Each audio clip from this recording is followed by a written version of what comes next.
Hi guys, welcome back to my channel. Today I'm going to talk about my top 5 eyeshadow palettes, starting with the cheapest leading up to the most expensive, which is coincidentally my favourite one.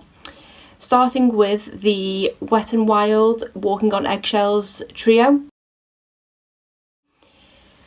I was recommended this one and managed to get it for a few pounds on Amazon, and I think it's great. I reached for this quite a lot when I'm on the go and can't be bothered trying to work out a look from a bigger palette, and I just want something quite neutral but something that still stands out, and this is great. And it also helps for pretty much beginners like me because each eyeshadow is labelled brow bone, crease, eyelid.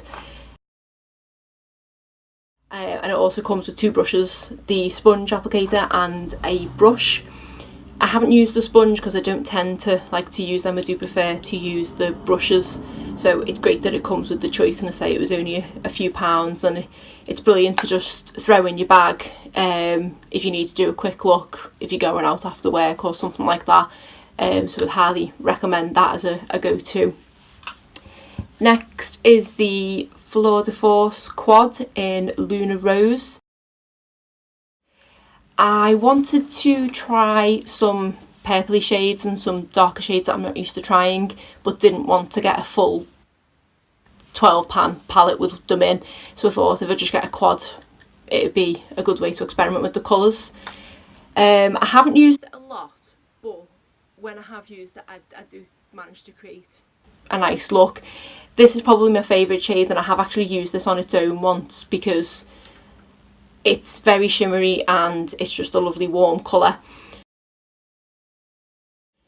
Not too sure on the lilac. I'm sure if it's incorporated into the colours it'd look great, but I just wasn't too sure what to do with it. But this was only a few pounds, and really glad that I did actually invest in it to sort of take me out of my comfort zone and try some different shades. Next is the NYX Ultimate Warm Neutrals palette.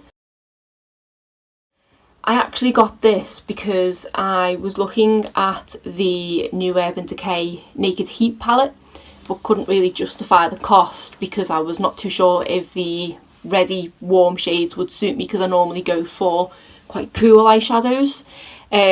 This was, I think it's about £16, which is obviously a lot cheaper than the Heat, which I think is about £40, so I thought I'd give it a go.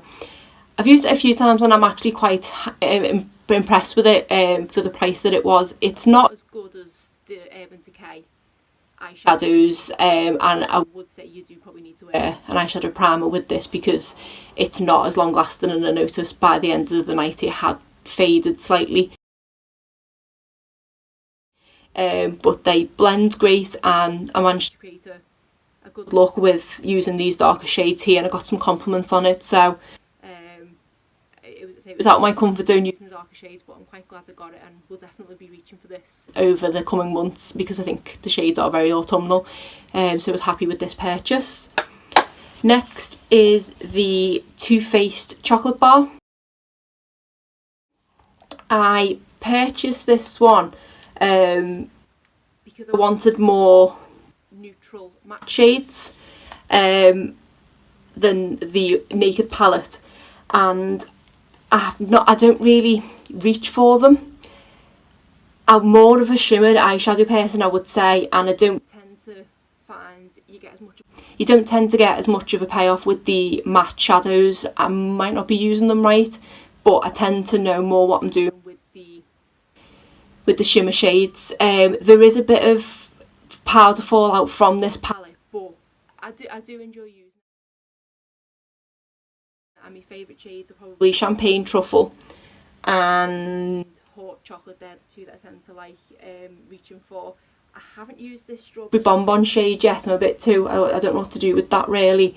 And also the Candied Violet. I've not used them at all yet because I wasn't too sure how to incorporate them in a look. But overall it is a really good palette. And last but not least is my favourite palette, which is the Urban Decay Original Naked palette.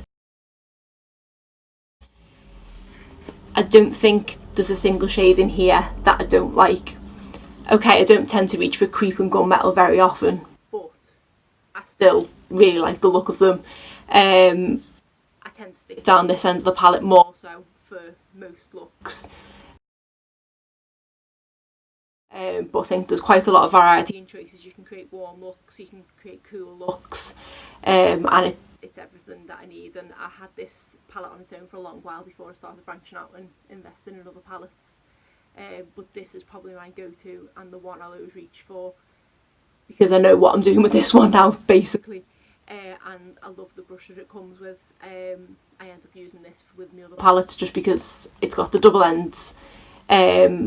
One to blend out, one to obviously apply, and I just think it's a great brush. And I do need recommendations for another brush just as good as this one to use with my other palettes, otherwise I'm just going to use this brush to death.